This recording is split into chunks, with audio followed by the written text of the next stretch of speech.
You were taught that a good life is the absence of pain, that stability is success, that fairness exists, and that mature people avoid conflict and minimize discomfort. That belief sounds humane. It keeps you weak. It trains you to bargain with reality, to wait for permission, and to panic the moment life refuses to cooperate. There are two types of people: those who spend their time arguing with what is, and those who turn what is into fuel. The first group waits for conditions. The second group creates advantages from conditions.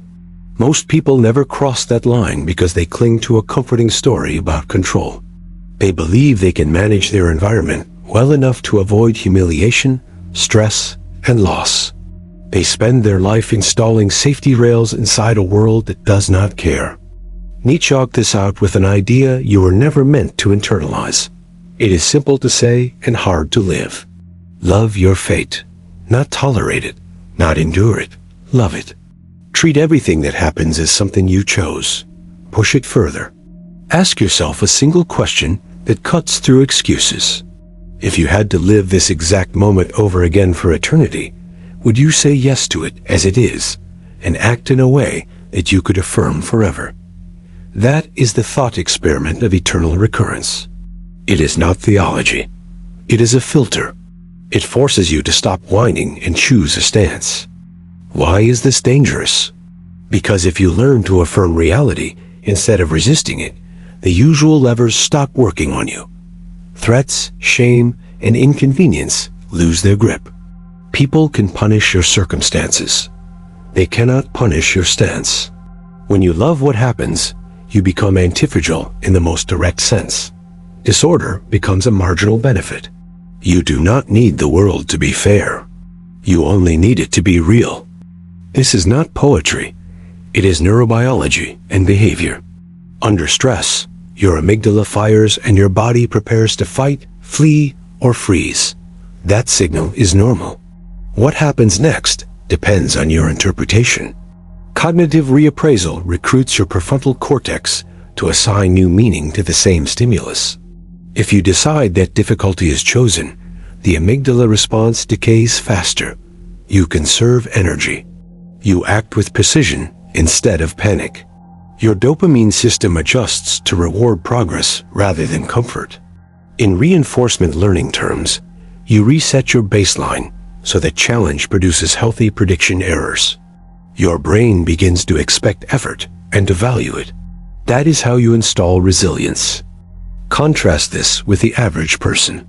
They outsource meaning to the environment. They wait for positive emotion before they move. That creates learned helplessness. Seligman showed this decades ago. Animals and humans who conclude their actions do not matter stop trying. The belief that life should be smooth pushes you into that trap because any turbulence feels like proof that you are powerless. The result is soft nihilism dressed as self-care. Nietzsche's idea destroys that loop by flipping the order. Decide first, affirm first, then act. The world can only give you raw material. It is your job to assign usefulness. That is will to power at the psychological level, not domination over others, primacy over your own responses. Stoics were blunt about this. Epictetus separated what is up to you and what is not. Your beliefs and actions belong to you. Everything else does not. Amor fati is the aggressive version of that. Do not just accept what is not up to you. Want it. Marcus Aurelius wrote to treat every event as if nature handed it to you on purpose. He was not being sentimental. He was maintaining functional control under pressure. Machiavelli said that fortune governs about half of our actions. The rest is ours if we have the character to take it. Virtue is not gentleness. It is disciplined initiative. Nietzsche closes the gap between these positions. Treat fortune as a training partner. Treat chaos as an assignment. Refuse to be insulted by the terms of life. There is a predictable objection. Loving fate sounds like passivity. It sounds like surrender. It is the opposite. Resentment consumes energy that could be used for strategy. Amor fati deletes resentment. It keeps the same facts and removes the poison. When you remove the poison, your options expand.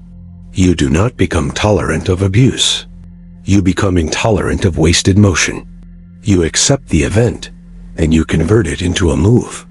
Use the eternal recurrence question to check your posture in real time. Would you say yes to this exact attitude if you had to relive it forever? You do not control the weather. You control the way you stand in the rain.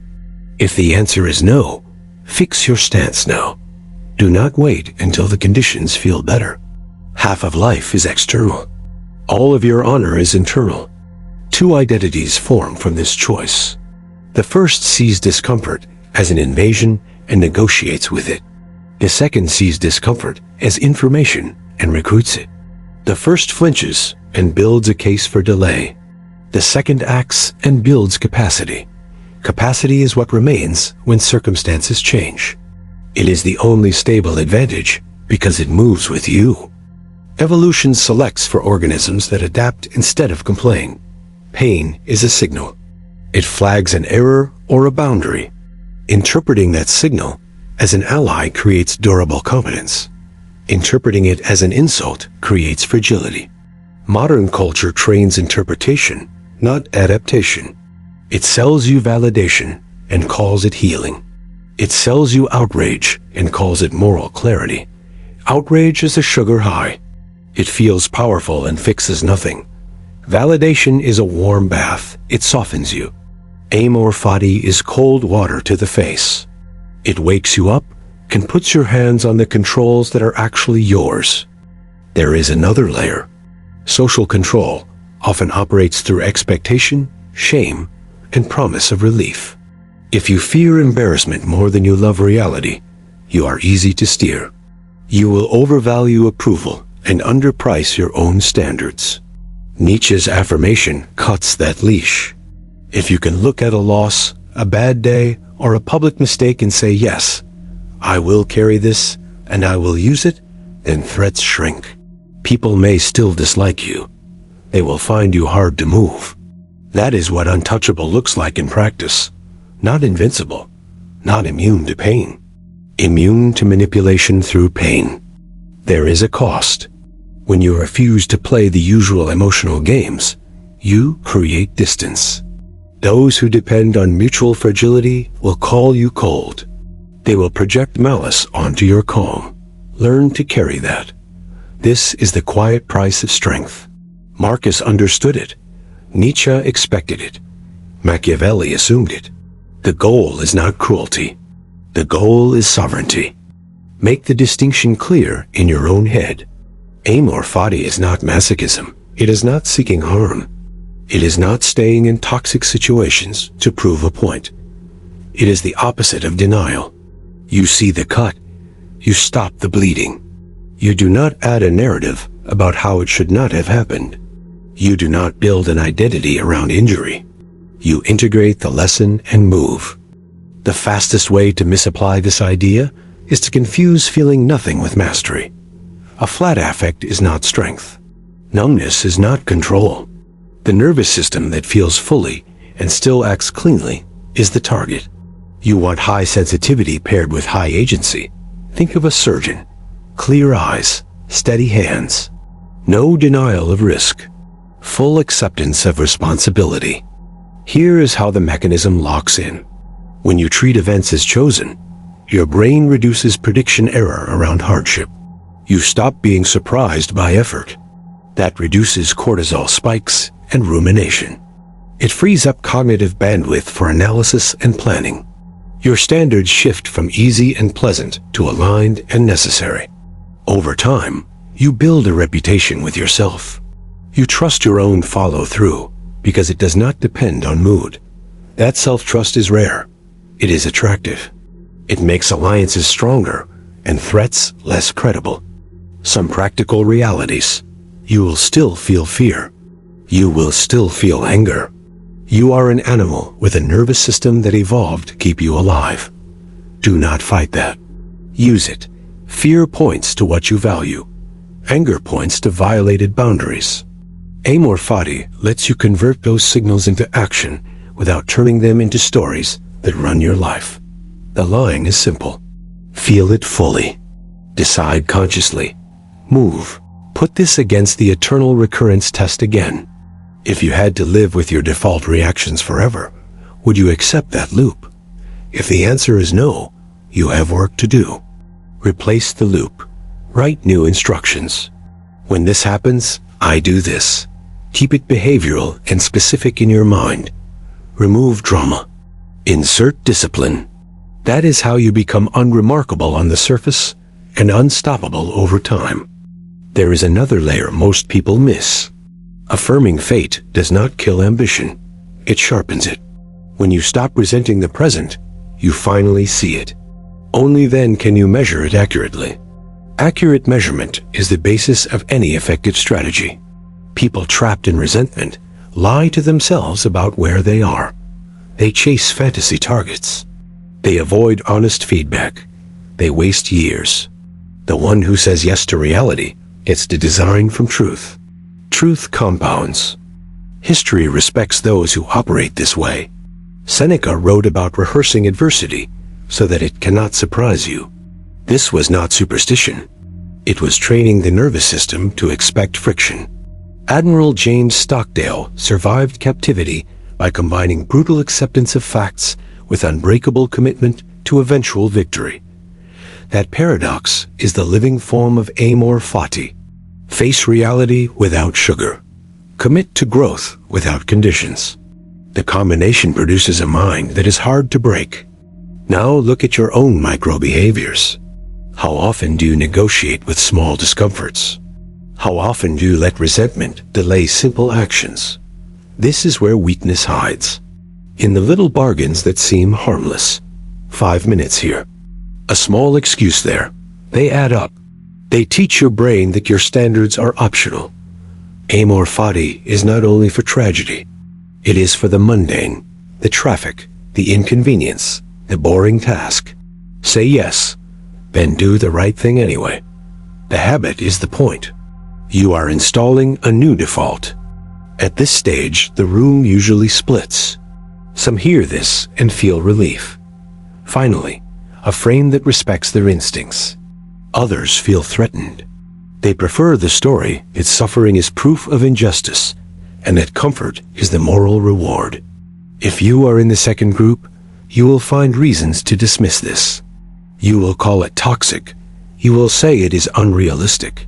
You will wait for a life that never arrives. If you are in the first group, you will recognize that this is not a trend. It is not a hack. It is the only way to be free inside a world that cannot be sanitized. Here's the most uncomfortable part. Love your fate includes loving your own failures, not excusing them. Owning them so completely that they cannot be used against you. This robs your past of leverage. It also removes your favorite escape. If failure is yours, so is the responsibility to grow. That is heavy. It is also the only weight that builds strength where it counts. If you adopt this stance, expect friction. You will threaten those who rely on shared fragility to manage relationships. Do not retaliate. Do not convert calm strength into performance. The power of this frame is its invisibility. People will feel it without you needing to declare it. You will become hard to bait. You will become hard to flatter. You will become predictable to yourself. That is real security. If you want a single instruction that distills the idea, use this. Treat every event as raw material for your standards. Not for your feelings. Your standards must be chosen. They should be few, clear, and non-negotiable. When life throws something at you, run it through those standards.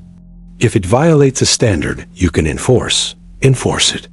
If it falls outside your control, integrate it. There is no third option.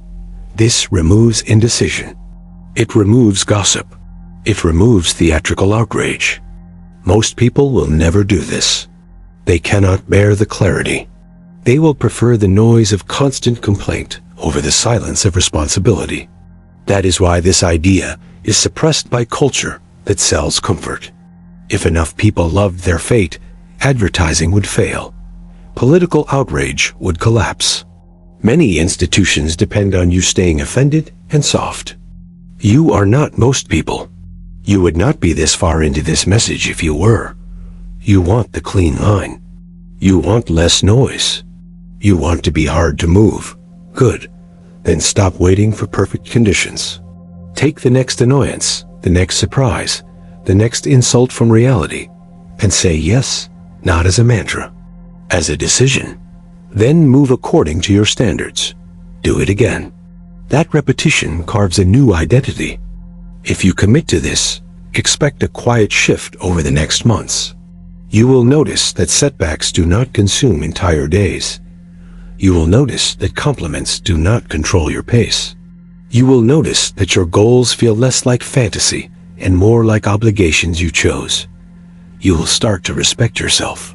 Not because you got lucky, because you stopped arguing with the facts and started using them. This is not for everyone. It is not meant to be. You only need a small number of people who live this way to change the way a room feels. If you become one of them, you become a reference point, the person others calibrate against. That is influence. That is leadership without theatrics. If you are ready to join that minority, take the idea and live with it for the next 7 days. No announcements. No speeches. Keep it quiet. Apply the eternal recurrence test to your reactions. Treat each event as chosen. Enforce your standards where you truly can. Integrate everything else. Watch how people respond. Watch how your mind stabilizes. If it works for you, keep it. If it scares you, you can drop it and go back to what you were taught. Most will go back. A few will not. Those few become untouchable, not because life stops hitting them, but because they stop breaking in predictable ways. If that is you, you do not need permission. You already know what to do.